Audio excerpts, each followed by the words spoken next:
Hello à tous, j'espère que vous allez bien. Aujourd'hui je vous retrouve pour une nouvelle vidéo qui est assez habituelle des fins de mois ou des débuts de mois suivants. Il s'agit d'une update lecture, donc je vais vous présenter les lectures que j'ai effectuées pendant le mois d'octobre. Et je dois dire que je suis assez déçue puisque je pensais vraiment beaucoup plus lire. Et au final, j'ai pas tant de livres que ça. Donc je suis assez déçue, mais bon, je vais quand même vous présenter mes lectures par ordre chronologique et vous dire ce que j'en ai pensé. On va commencer par un roman que j'ai lu en e-book. Il s'agit du tome 2 de Before, donc qui est l'histoire d'After, mais du point de vue d'Arzine. Et là, ça me fait très mal. Vraiment, je veux pas dire ça, mais ça a été une déception. Et oui, je me lançais dans ce roman avec un acquis. En fait, pour moi, ça allait être comme le tome 1, j'allais complètement adorer, surkiffer encore plus, ça allait être un coup de cœur et tout ça. Et en fait, c'est pas du tout comme le tome 1. Et si j'avais su, je me serais carrément arrêtée au tome 1. Ce livre, en fait, le seul point positif qu'il y a, c'est que on suit évidemment comment Ardyn tombe amoureux de Tessa, etc. Donc ça, c'est toujours aussi fort, c'est toujours aussi prenant. Également à la fin de l'histoire, ça a été un point positif et un point négatif en même temps. On suit le point de vue de l'histoire d'amour de Tessa et Ardyn, du point de vue de plein de personnages différents, donc Zed, le père d'Ardyn, plein de personnages différents, donc ça c'est vraiment positif, mais je me suis vraiment demandé ce que ça venait faire dans un roman qui était consacré à Ardyn. Donc vraiment, je vous dis la fin du roman, mais ça prend quand même une bonne partie des pages en fait de la répartition du roman. Et ça m'a un peu déçue parce que même si c'est intéressant, c'est pas ça qu'on veut. Nous on veut du Ardyn du début à la fin, et malheureusement on l'a pas eu. Et j'ai eu clairement l'impression, et c'est ça qui m'a déçue, de lire une autre histoire. Une histoire que je ne connaissais pas, c'est pas la façon dont Tessa et Ardyn étaient tombés amoureux, c'est pas ça. Il y avait des passages qui étaient sautés, il y avait des passages qui étaient rajoutés, on sait vraiment pas d'où ils sortaient. Et surtout la fameuse trahison d'Ardyn. Qui est le moment le plus important du tome 1, qu'on attend vraiment parce qu'on se dit Tessa elle a super mal vécu, mais Ardyn comment il a vécu, et bon on l'a pas. Et j'ai été tellement déçue. Quand j'ai fini le livre, je me dis non, c'est pas possible. Et franchement, si je vous conseille au niveau des Before, lisez que le tome 1 des Before, des deux Before, parce que pour moi le tome 2 c'est vraiment une déception. Et c'est malheureux, mais j'ai mis que entre guillemets 2,5 sur 5 parce que ça m'a vraiment déçue. Et c'est du After, et peut-être je mettais la barre trop haute, mais ça m'a déçue. Le second livre que j'ai lu, il s'agit du tome 1 de Felicity Hadcock, Les anges mordent aussi, de Sophie Jomain. Donc c'est un livre que je n'avais pas forcément envie de lire, mais vu que je l'avais dans ma page, je me dis quand même il faudrait un petit peu te forcer puisque beaucoup de personnes l'aiment, pourquoi pas toi. Et je l'ai beaucoup aimé parce que tout simplement l'intrigue, l'histoire n'était absolument pas comme je l'imaginais. Il y a vraiment toutes sortes de créatures, mais vraiment, dans ma tête, ça se façonnait pas comme ça et ça m'a vraiment beaucoup plu.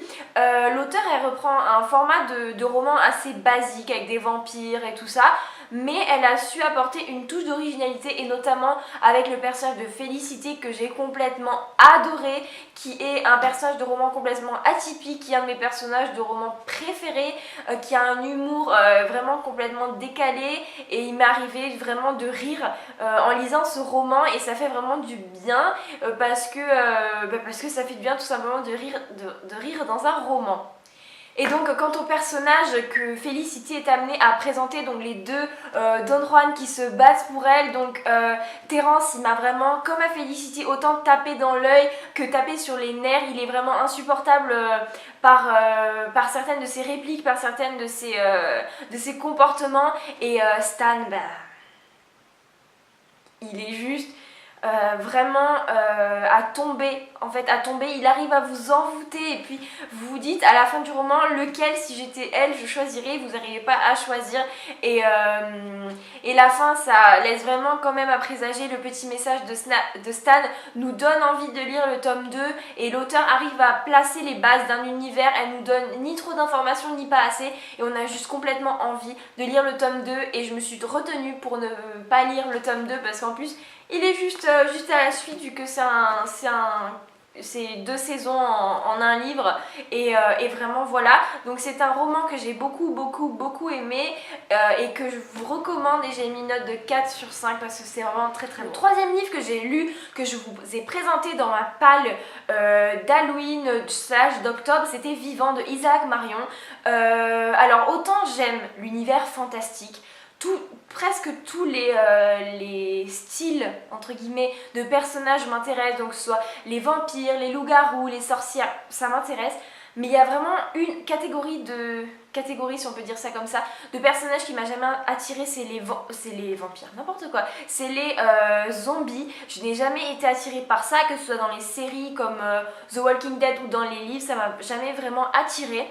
Et j'ai vu la vie de Nin sur Vivant de Isaac Marion et je me suis dit, c'est le moment ou jamais de lire ce roman et je trouve, comme elle le disait, que c'est vraiment un roman qui se sort de la catégorie des romans de zombies et j'ai vraiment beaucoup aimé ce roman. Notamment j'ai beaucoup aimé parce qu'on va suivre en fait les pensées d'un zombie et le zombie qu'on va suivre donc qui s'appelle R, oui il me semble, ouais c'est ça, il s'appelle R, donc on va vraiment le personnifier, ça va pas être juste un truc qui bouge, qui fait rire comme ça et c'est tout, ça va vraiment être personnifié, on va vraiment suivre le personnage de R comme si c'était un personnage humain et ça m'a vraiment beaucoup touchée et au début il est un peu humain et plus on avance plus on voit qu'il est humain, qu'il ressent des sentiments et tout ça et j'ai vraiment beaucoup aimé, il est vraiment facilement identifiable à des personnages de séries ou quoi que j'ai beaucoup aimé, notamment Clé dans 13 raisons, dans le livre 13 raisons,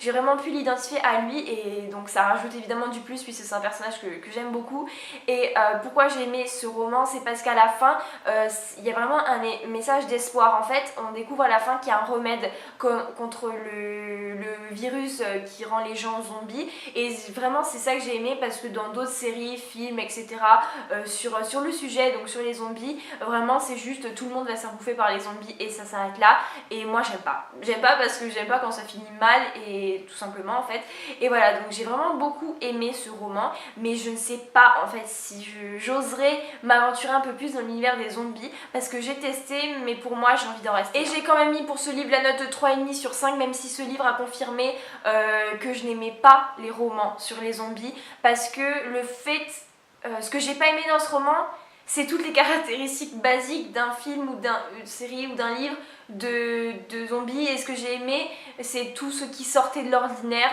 tout ce qui fait que ce roman était à part des autres. Donc je pense que ça signifie que pour moi, ça va pas marcher le reste en fait. Toujours dans mes lectures d'Halloween, j'ai lu La Cave de Natasha Preston qui était un livre au niveau de l'histoire qui se passe dans une cave. Donc une fille va être, va être enlevée et elle va se retrouver enfermée dans une cave avec d'autres filles et ces filles-là ne veulent pas s'enfuir et pour elles cela semble normal d'être là. Donc au niveau de l'intrigue ça m'a beaucoup plu parce que j'avais clairement, comme beaucoup de livres en fait, un schéma narratif dans ma tête strict en fait. Je pensais vraiment que l'histoire allait être comme ça et l'histoire a été comme ça, comme je la voyais dans ma tête, mais néanmoins l'auteur a su apporter des changements, des petits changements qui rajoutaient évidemment du peps à l'histoire parce que c'était pas comme je le pensais. Ensuite au niveau des personnages, ça l'a pas forcément fait, dans le sens où je ne me suis attachée à aucune des filles, que ce soit les filles qui sont avec Summer, personne n'a vraiment su me taper dans l'œil et les seules filles auxquelles je commençais à m'attacher ont disparu en fait au fil j'arrivais du roman, donc ça m'a pas vraiment branchée. Par contre le personnage qui m'a clairement branché c'est Trèfle, c'est tout simplement le mec en fait qui retient prisonnière ses filles, c'est un psychopathe clairement au sens strict du terme, il est complètement tordu et si vous saviez à quel point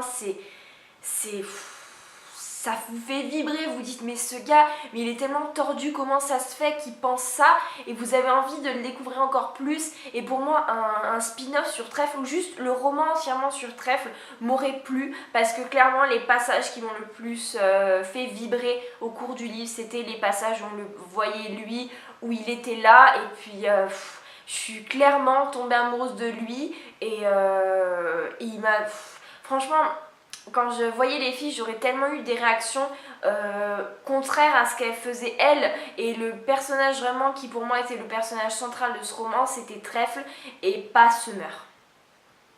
Ma plus grosse déception dans ce roman, c'est les retrouvailles entre Lewis et Summer. Donc Lewis qui est le petit ami de Summer, qui se casse la tête à la chercher tout au long du roman. C'est clairement un personnage à part entière dans le roman, et je trouve que les réactions quand ils se retrouvent sont très froides. Vous allez me dire, si vous avez lu le livre, c'est normal vu ce qu'elle a vécu, etc. Mais je sais pas, je le voyais beaucoup plus...